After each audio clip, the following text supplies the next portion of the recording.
السلام علیکم ورحمۃ اللہ وبرکاتہ۔ معزز سامعین، آج ہم ان چیزوں کو بیان کریں گے کہ جن کے کرنے سے، جن کے یوز کرنے سے، جن کے استعمال سے روزہ ٹوٹ جاتا ہے، روزہ ختم ہو جاتا ہے، روزہ فاسد ہو جاتا ہے۔ آئیے ہم تفصیل سے دیکھتے ہیں کہ کن کن چیزوں سے روزہ فاسد ہوتا ہے۔ شخص ہے جو صبح صادق ختم ہونے کے بعد، یعنی سحری کا وقت ختم ہو گیا ہے اور وہ یہ سمجھ کر سحری کر رہا ہے کہ ابھی وقت باقی ہے۔ مثال کے طور پر کوئی نیند سے اٹھا اور اس کو یہ سمجھ میں نہیں آیا کہ کتنا وقت ہو رہا ہے، بس اس نے یہ سمجھ لیا کہ ابھی سحری کا وقت باقی ہے اور اس نے سحری کھا لیا،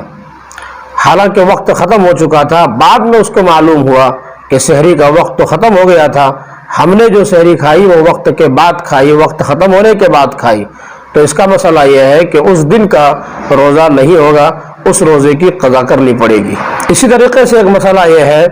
کہ کسی نے یہ سمجھ کر کہ غروب آفتاب ہو گیا ہے، سورج غروب ہو گیا ہے اور اس نے افطار کر لیا، یا کہیں پر 4-5 منٹ، 3-4 منٹ، 5 منٹ پہلے اذان ہو گئی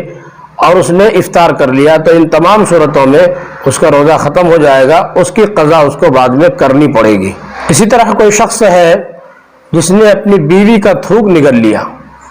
بیوی کا تھوک منہ میں لے کر نگل لیا، تو اس سے بھی روزہ فاسد ہو جائے گا اور اس میں قضا اور کفارہ دونوں ادا کرنا ہوگا، یعنی 61 روزے رکھنے ہوں گے، یا 60 مسکینوں کو 2 وقت صبح شام پیٹ بھر کر کھانا کھلانا۔ اسی طریقے سے کوئی شخص ہے جس نے کسی امرد لڑکے کو، یعنی جس کو ریش نہ ہو، داڑھی موچ نہ ہو اور خوبصورت ہو، اور اس سے ہاتھ ملا لیا، معانقہ کر لیا، گلے مل لیا، یا بوس و کنار کر لیا، کس وغیرہ کر لیا، اور اس حالت میں اس کا انزال ہو گیا، تو انزال ہو جانے کی وجہ سے، منی خارج ہو جانے کی وجہ سے اس کا روزہ ٹوٹ گیا، لیکن اس میں قضا واجب ہے، قضا لازم ہے، کفارہ لازم نہیں ہے، اس میں اس روزے کی قضا کرنی پڑے گی اور توبہ استغفار کرنا پڑے گا۔ اسی طرح ایک مسئلہ یہ ہے کہ مثلا کسی نے روزے کی حالت میں مشت زنی کر لی، یعنی ہاتھ سے منی خارج کر لیا، تو اس سے بھی روزہ فاسد ہو جائے گا، روزہ ٹوٹ جائے گا، اور اس صورت میں اس پر اس روزے کی قضا لازم ہوگی، قضا کرنا پڑے گا، کفارہ نہیں ہے۔ اس روزے کی قضا کر لے، توبہ استغفار کرے اور قضا کر لے، کفارہ لازم نہیں ہے۔ اسی طرح دھواں وغیرہ، چاہے وہ بیڑی کا دھواں ہو، سگریٹ کا دھواں ہو، یا اور کسی چیز کا دھواں ہو،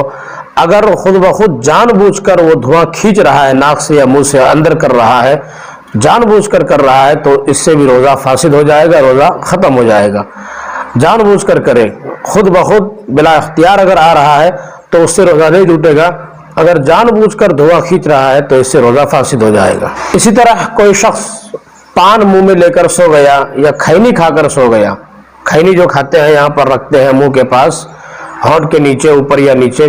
سحری کے وقت یا رات میں کھینی کھا کر سو گیا یا پان کھا کر سو گیا، اور اس کی آنکھ صبح کو کھلی، سحری کا وقت ختم ہو گیا، صبح کو آنکھ کھلی، تو اس سے بھی روزہ ٹوٹ جائے گا، اس لیے کہ پان یا کھینی کا اثر جو ہے وہ پیٹ میں پہنچتا رہتا ہے، وہ تھوک کے ساتھ پہنچتا رہتا ہے، اس لیے اس سے بھی روزہ ٹوٹ جائے گا، اس کی قضا لازم ہوگی۔ اسی طرح روزے کی حالت میں ناک میں دوا وغیرہ ڈالنا یا کان میں دوا ڈالنا یا تیل ڈالنا، اس سے بھی روزہ ٹوٹ جاتا ہے۔ کان کا مسئلہ یہ ہے کہ اگر کان میں پردے کے اندر دوا چلی گئی یا تیل چلا گیا تو روزہ ٹوٹتا ہے، اگر اوپر ہے، پردے کے اوپر ہے، تو اس سے کوئی حرج نہیں ہے، اس سے نہیں ٹوٹتا، لیکن احتیاط بہرحال کرے، کان میں دوا وغیرہ روزے کی حالت میں نہ ڈالیں، دوا یا تیل وغیرہ۔ اور ناک میں اگر ڈالا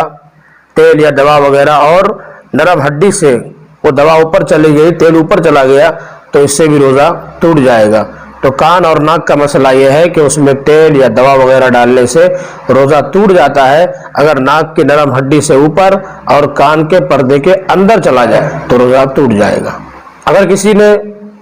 سرما لگایا یا مسواک کیا یا خوشبو وغیرہ لگا لیا اور یہ سمجھا کہ میرا روزہ ٹوٹ گیا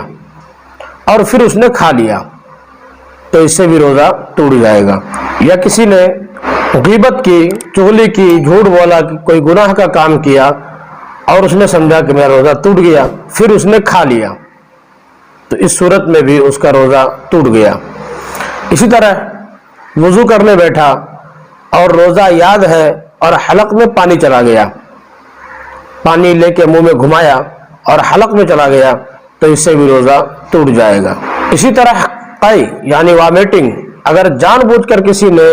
قی کیا، وامیٹنگ کی، الٹی کی، اور قی منہ بھر کر کیا، اتنا ہوا کہ پورا منہ بھر کر ہوا،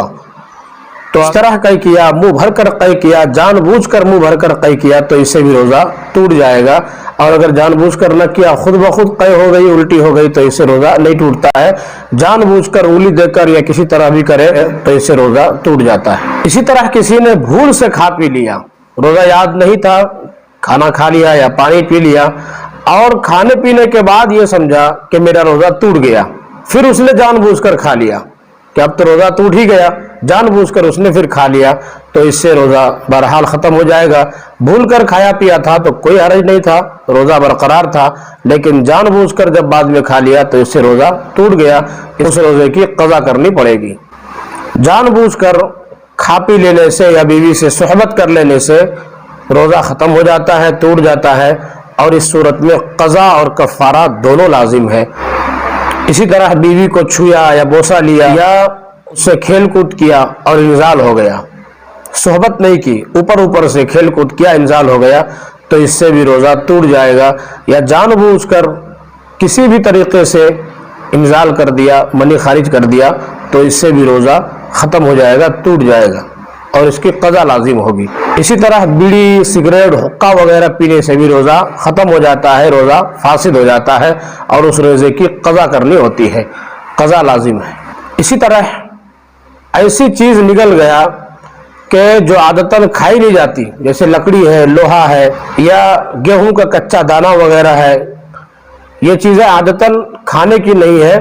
لیکن آدمی اس چیز کو کھا لیا، نگل لیا تو اس سے بھی روزہ ٹوٹ جاتا ہے، ختم ہو جاتا ہے۔ یہ چند ایسے مسائل تھے کہ جن سے روزہ ٹوٹ جاتا ہے، اس میں قضا لازم ہوتی ہے۔ ایک شکل ہے جس میں قضا اور کفارہ دونوں ہے، اور وہ ہے کہ جان بوجھ کر رمضان کے روزے کی حالت میں کھا پی لیا یا بیوی سے جمع کر لیا تو اس سے قضا بھی ہے اور کفارہ بھی ہے۔ باقی عام حالات میں جو روزہ ٹوٹتا ہے اس سے صرف قضا لازم ہے، یعنی اس روزے کے بدلے استغفار کرے اور ایک روزے کی قضا کر لیں۔ انشاءاللہ آگے ہم مکروہات صوم بتائیں گے کہ یعنی روزہ کن چیزوں سے مکروہ ہوتا ہے۔ اس کلپ کو ہم یہی ختم کرتے ہیں۔ اس رمضان کے مقدس مہینے میں ہمیں اپنی دعاؤں میں یاد رکھیں۔ اب دیجیے اجازت، السلام علیکم ورحمۃ اللہ وبرکاتہ۔